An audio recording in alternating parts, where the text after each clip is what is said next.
Okay, it looks like we're at the top of the hour here, so I think we will get started with today's session.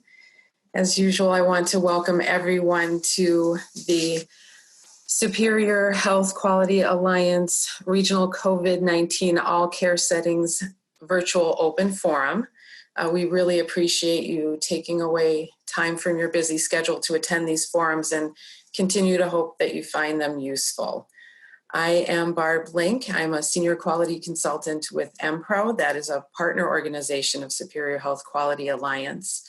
That is along with Metastar in Wisconsin, Stratus Health in Minnesota.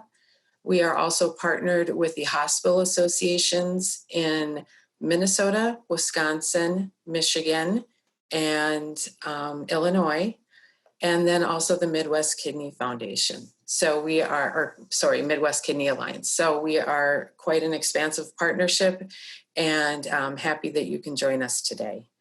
As always, this call was developed to share challenges and successes, best practices across the continuum of care to address the ever-changing landscape that we have regarding the COVID-19 crisis. And we are very happy to have Linda Curdy-Bess with us today. She's the Manager of Advanced Care Planning at Beaumont Health Systems. And she's going to be talking about communication skills during COVID-19, specifically with advanced care planning. Just a few housekeeping things. Just so you know, all sessions are recorded. We have our first polling question out there as you enter into the session today. If you could please answer that and then submit your answer as to your organization, we'd really appreciate that. We want to remind you to mute yourself when you are not speaking, and remember to unmute yourself and state your name when participating in our discussion portion. Please remember to not disclose any personal health information if you're talking about a patient situation during the discussion. If you have any troubles with Zoom, you can message our technical specialist, Elena Smith, in the chat box, and she will assist you. If you have any questions or comments, please chat them in so that a member of our Superior Health team can help you and address that question. But this is an open forum, and we would really appreciate if you'd unmute and ask the question as well so we get a discourse going. And please help us foster a positive learning environment when asking questions and making comments, because remember, we're all here to learn from each other, and that's the point of this call. We always set the calls for half an hour, but if the discussion is such that needs to continue on, we have slotted a full hour.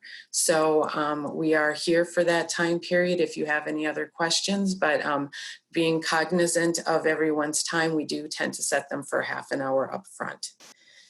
So with all of that, I would like to turn it over to Linda. We are very excited to have Linda Curdy-Bess with us today.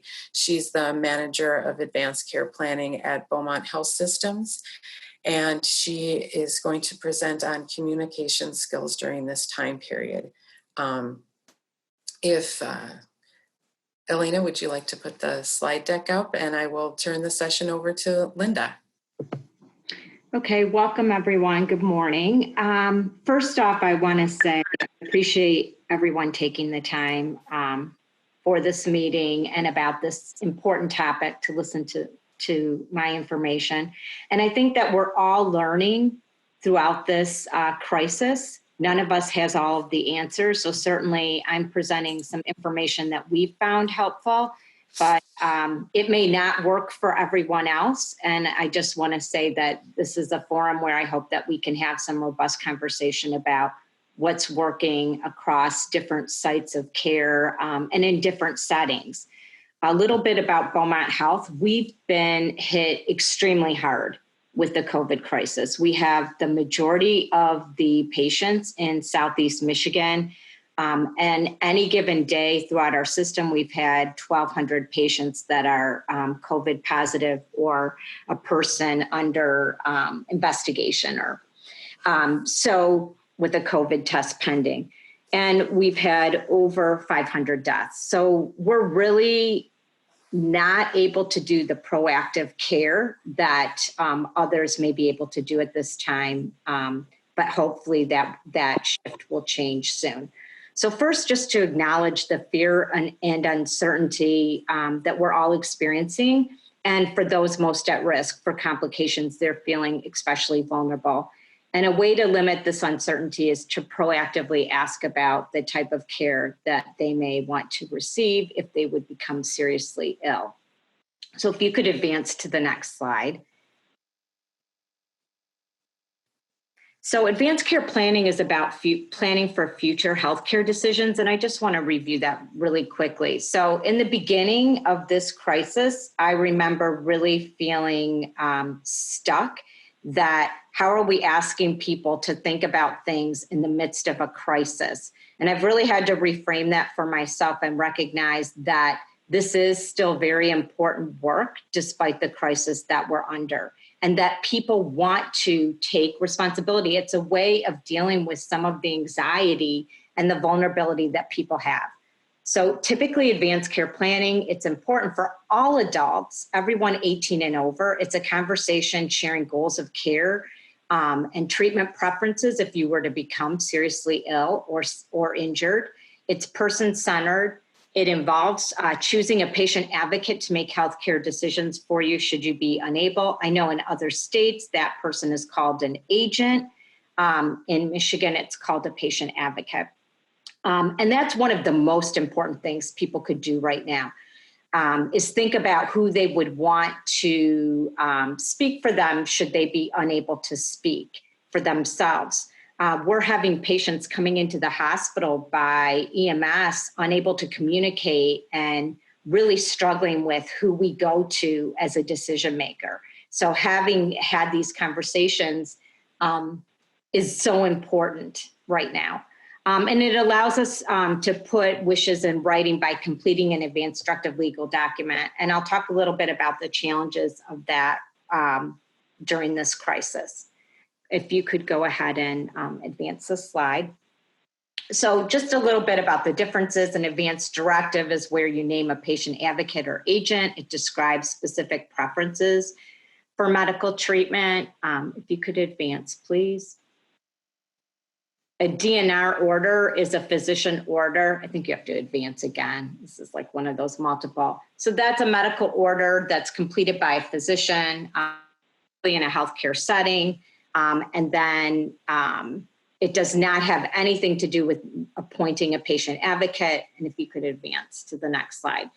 And then for those states, Michigan not being one of them, we've passed our MyPost legislation, but we still have not enacted MyPost.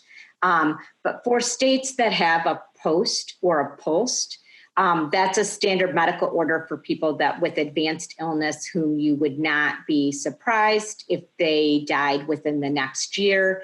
It's a legal order and it travels with the patient across settings of care. If you could go ahead and advance. So what we quickly realized at Beaumont is we needed to help our staff communicate and connect with patients and families during a crisis.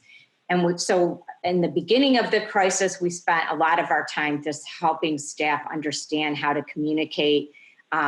We leveraged information that was available through the CAPC, the Center to Advance Palliative Care, and Vital Talk, and Respecting Choices. But communication skills and action, sharing the bad news, including the why, apologizing for the suffering, acknowledging emotions, reminding people why we're taking this action, providing options and alternatives, reassuring them that their loved one is being cared for, and thanking them for their understanding. So we've had to, I'm sure like many healthcare settings, limit all visitors. That in the beginning was very challenging for the staff communicating this message, for the patients and for the families. And so these were some of the helpful communication skills that we put together to give our staff some guidelines and some scripting for how to have these challenging conversations. And that establishing that strategy for support, explaining what we can do, not just what we can't do. So that was a real thing, a real important distinction, like when we were talking about limitations to visitation. If you could go ahead and advance to the next slide. So initiating the advanced care planning conversation. I think that, again, we talk about, that this is a time where there's so much fear and uncertainty. This is a way to give people some control over that anxiety so that they can do something proactively. We've recognized the importance of this as people present for care and we don't know what their wishes and preferences are. These conversations can take place in many different venues, be it telehealth, video conferencing, phone contacts. And so the invitation strategy that we've adopted from Respecting Choices is, with so much uncertainty amid the COVID pandemic, one thing you can control is who you would want to speak for you if you can't speak for yourself. We want to know your values and preferences, which will help us understand what matters most should you become seriously ill. So when we present it in that way, I think initially people were thinking like you would walk in and say, do you have an advanced directive? And maybe now you want to think about one. Well, that would not be the way to engage people. But I think proactively, if we talk about this uncertainty and giving people some leverage and an ability to have some control over something and to think about something before it becomes a crisis is so important. So the introduction, discussing advanced care planning and advanced directive terms, utilizing teach-back techniques to really assess whether someone understands, talking about, have they ever thought about this before? Do they have a document? Does this document still reflect their wishes and preferences?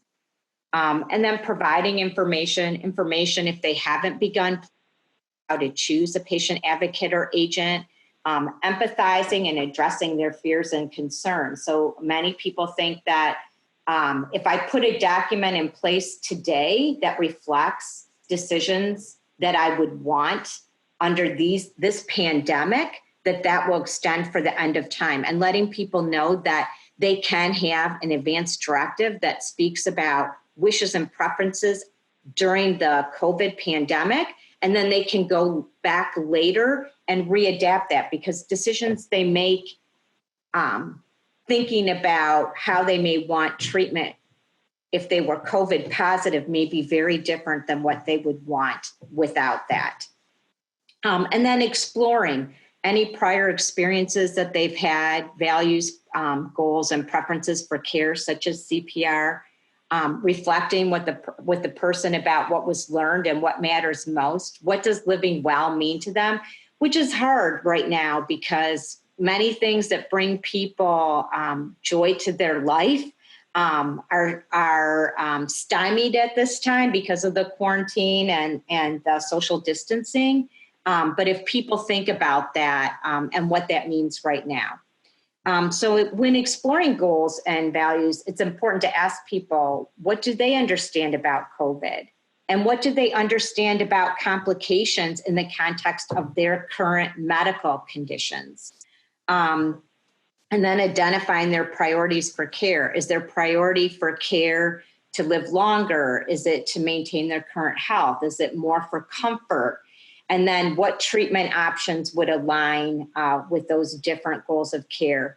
We've also had to have conversations with people that if they're electing full or selective treatment during this crisis, standards of care, we can't promise that those resources will be available. And I'm sure a lot of you have thought about that, the limitations with ICU beds and ventilators and such. And then summarizing and completing a plan. So typically that involves that legal written document. What are we doing in this crisis? Well, our legal team gave us some advice that we could have staff. In Michigan, it's required that there are 2 witnesses that witness the patient's signature. So how do we achieve that when a patient is in the hospital, for example, and can't have visitors? So we've been trying to have staff video conference with witnesses and then sign on the document that this was video witnessed. and then recognizing that and informing the patient and family that we would need to go back later and have this actually appropriately legally witnessed. There was some discussion about whether staff in the midst of this pandemic could actually serve as a witness. And in extreme situations, we are doing that. That's not the preferred way. And then when unable, like there are times where, let's say the patient is COVID positive, we don't even want staff to have to go into the room, 2 people to serve as witnesses and bring in paper. So we're having robust conversations and asking our staff to document that very clearly within our electronic medical record, which is EPIC, and communicate that with the primary care team. And then if you were out in the community, what are some options? Some of those options would still exist if you're a medical provider. I know that some people, while they're at home, some facilitators have talked about trying to have neighbors serve as witnesses and doing that from a distance and leaving a document to be signed. I don't work in that kind of setting necessarily, so I'm not sure if that would work, but I think for some that may work. So we can talk a little bit more about that in the chat section. If you could go to the next slide, please. And then just some resources. So I included resources for Beaumont's documents and fact sheets, many of which are adapted off of Respecting Choices. Respecting Choices does have information now that they're making publicly available so that people can all benefit from the knowledge that they have. CTAC, the Coalition to Transform Advanced Care, the Center to Advance Palliative Care, Prepare for Your Care is out of California. They have some really great documents about preparing before you come into the hospital. Because I talked about, when a patient gets to the hospital, they may be so sick they can't speak. Each state also has documents, so I'm not encouraging one document over another. I think that whatever you've been using within your setting is appropriate to be using now. It's more about how do you change that conversation now so that it's really focused not about future healthcare decisions, but about future healthcare decisions in light of this current pandemic. So future health care decisions and how this relates to someone's current health conditions and what choices they may make should they become COVID positive and experience complications. So with that, I will go ahead and open it up. It looks like people are chatting. So should I read those or does someone want to read those to me? Yeah, I can read those to you if that works a little easier for you. So I see you have some answers to some questions already. So thank you, Eva, for listing off the various states' advance directives. Yes. It looks like we do have a question from Diane Lee. If an advance directive is completed in Ohio, will it be recognized in Ohio? If it's completed in Ohio, would it be recognized in Ohio? Or what does she mean would be recognized outside of Ohio? Oh, she means will it be recognized in Michigan then? So there's a lot of, there's a lot of discussion about that and that reciprocity. And I can honestly say how we're managing this at our site, at our system. And that is that we would use that as guidance to direct us about who a patient appointed as their advocate or agent and wishes and preferences that they put in writing. So these are really different times, so again, we're all learning. And I would say that I doubt that if someone had a document that at this time that would not be respected if it met the law in the state where it was completed, but also we're really trying hard just to have like those robust conversations so that when if necessary, we need to engage the advocate or agent, they know about wishes. One of our doctors tweeted or put something, had an article on LinkedIn and talked about like out of the 20 patients that she was treating that were COVID positive, one had actually had a document completed. And these were not all older people. That's the other thing we're seeing with this pandemic is that this is affecting younger people as well. So that the importance of having these conversations with everyone, all adults 18 and over, is so crucial. And that kind of leads up into the next question that we received, and that one is, our care managers are proactively calling young, healthy, as well as symptomatic patients via the phone to discuss ACP. Do you have any helpful tips on opening the conversation? I'm looking for different perspectives from anyone in the group. Right. I mean, I think that beginning introduction about, if you go back to the slide before, with all this uncertainty, one thing you can control is who you would want to speak for yourself. That's a fairly benign way to introduce the topic. You're not jumping to serious decisions like CPR and treatment preferences. You're really talking about who would you want to speak for you should you be unable to speak for yourself, and then getting them to think about values and preferences. But telephonically being proactive is great, especially if you're an area that has not yet been hit. So we've seen on the west side of the state, they can be much more proactive, the west side of Michigan, because they don't have the flux of patients. Our department, we've been deployed to work on other things such as scarce resource policies, because we're really in the thick of it. So for those that haven't yet experienced that surge or may not have that surge, this is the perfect opportunity to do some real good proactive work.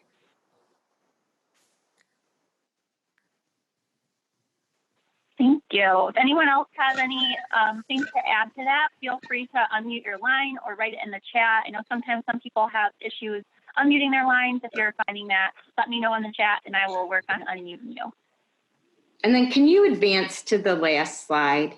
That was just, things to remember about storms. I just wanted to have a little bit of positivity to the day and what we're going through. And, again, just to recognize that no one right now has all the answers. We are all doing the best that we can.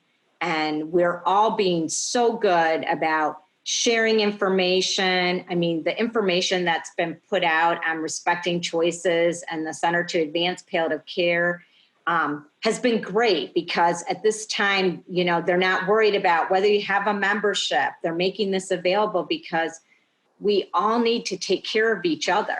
This is the time to come together for the well-being and the best for all.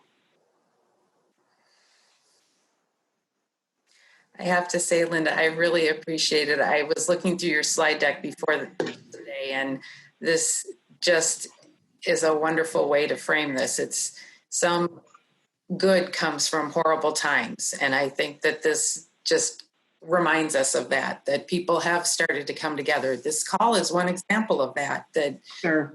Even some entities that might have seen each other as competitors are coming together and sharing information because it's for the greater good of the patient care. And I think I just love this graphic. I was almost thinking of copying it off and putting it up in my cubicle.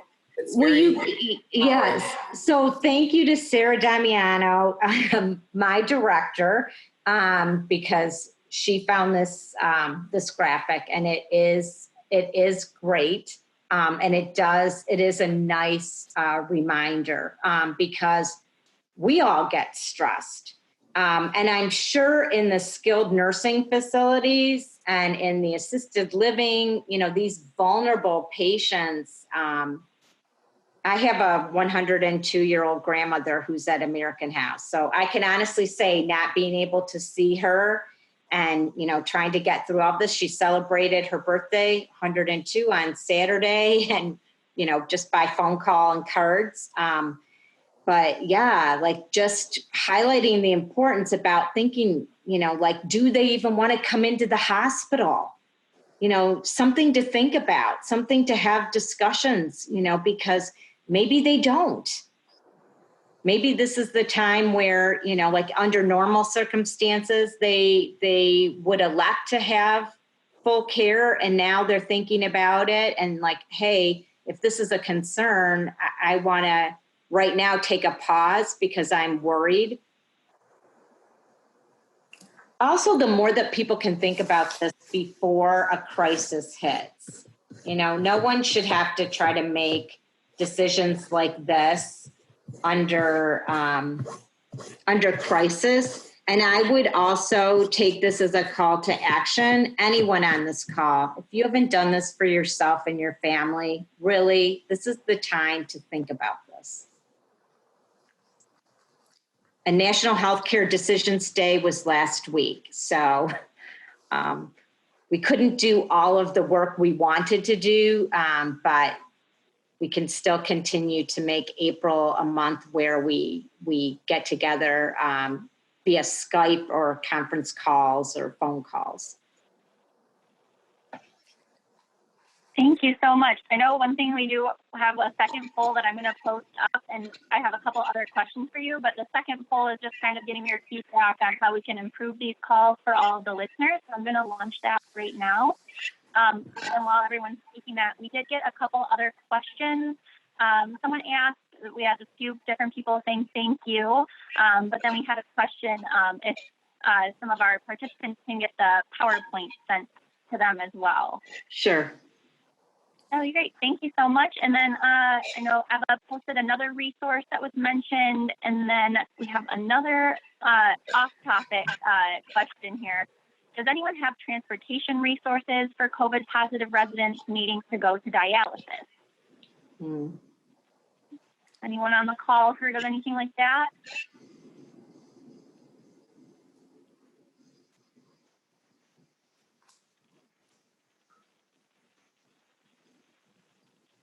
I mean, I would imagine, somebody just wrote that the buses, I know that the buses are still running. I mean, certainly that is difficult for some. I would have to ask one of our home care agencies chimed in with a resource. And I really appreciate your points too, Linda, about this is a time that it can be presented as taking some control in a time that's sort of a chaotic time, and that you can do this now given this certain situation, but it can always be changed for the future. To know advanced directives are a living document. I feel like sometimes people do it and put it on a shelf, or people even put it in their safe in the bank and nobody can get at it, and those lovely old stories, but it's still true that it can be changed if necessary. And I think those were really great points from your presentation today as well. And I see one of the people that I know from a home care agency. I really appreciate Sarah was being on the line. Sarah, if you don't mind, have you had any challenges with starting the discussion from the home care perspective, or any things that you've been able to do with advanced directive discussions with people? I hate to call you out, but you always have such good input.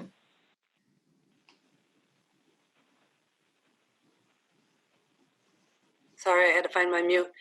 Our nurses are pretty good at it. So they are the primary ones that are starting the discussion. We do have some resources that we have printed off that we got from Gloria at Henry Ford.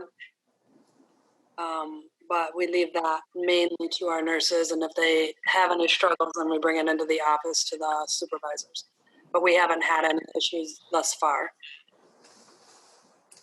I think ideally, like for those that are proactively, I don't remember who made that statement, their care managers are proactively calling. If that staff already has a relationship with that patient, it also helps, to open up that conversation because you already have that relationship built. Although I don't think that that's a requirement. I just think that that's helpful. I know that our physicians are looking at it, at providing telephonic or telehealth. The CMS has opened up the billing opportunities, and they have opened up the billing through telehealth for advanced care planning. So this is something that, home care could initiate conversations and then also refer patients back or clients back to their primary care doctors as well. Because that would be an important person in addition to sharing your document like in writing, but letting your primary care physician know so that they're aware of decisions that you've made.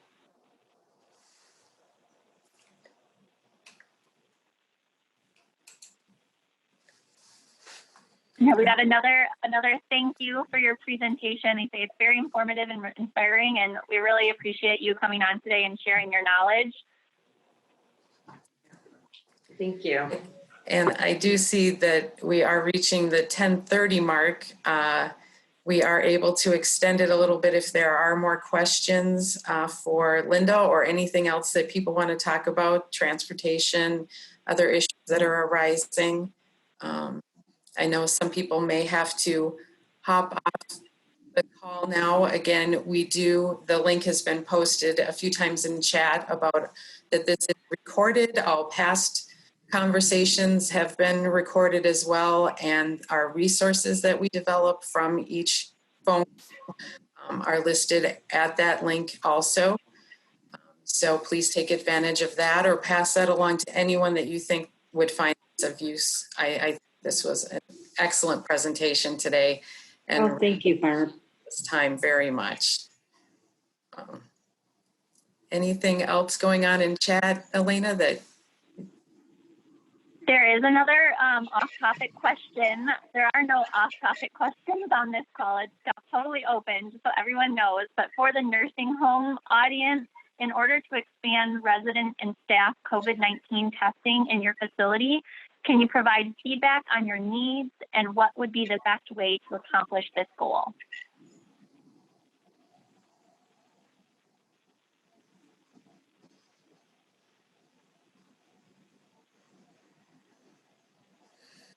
And again, you can always unmute yourself and chime in or put your answer in chat. Either way you want to go, we're open to that as well. Elena, this is Eva. I just not quite sure if this would specifically provide assistance, but from the last webinar, a colleague from the University of Michigan shared kind of the staffing model link. There may potentially be something in that could help kind of provide some support but I would love to hear kind of from like a nursing home perspective, their experience. But I think that link to that resource guide may be helpful. Yeah, thanks for that reminder. I just put that in the chat if anyone is interested in learning a little bit more about that. They were featured in our last call last week. So if you want to learn more about that, definitely check out that recording. I think Eva put that in the chat a little earlier, and I can repost that right now if you're looking for more info on that. And they are willing to work with nursing homes on kind of creating the tool, maybe making some tweaks to it so it better suits nursing home needs.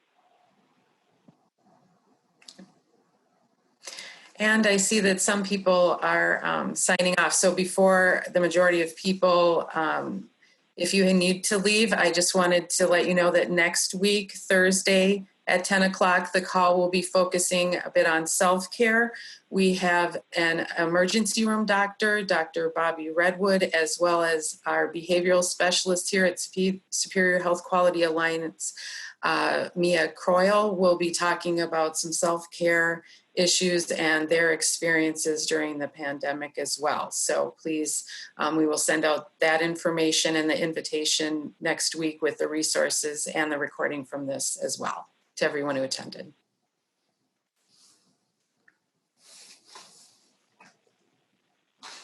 You know, I forgot, there was one other point I really wanted to make. When we're having these conversations with patients and or their families and advocates and agents, always letting them know that that the staff in the hospital or in whatever setting are there to provide any interventions, always doing our best, reassuring people that we'll care for these individuals with compassion and dignity. I think that, you know, people are very worried about, especially if they're making decisions to limit care, but always letting them know that we will provide them comfort and compassion and dignity. That's an excellent point. And I know, as Linda said, that Beaumont has experienced some of the worst situations with the surge that we had in the Detroit area here in Michigan. And I cannot speak highly enough of appreciating her time today and her wonderful presentation. We really, really thank her for this information. And it sounds like in the chat, people are saying that as well. So we do appreciate that so much, Linda. Thank you. So anything else, Elena? We did have the other polling question come up, as Elena said, and it was about the structure of the calls, as well as a state-specific question. Please make sure that you answered that. And anything else in the chat, Elena?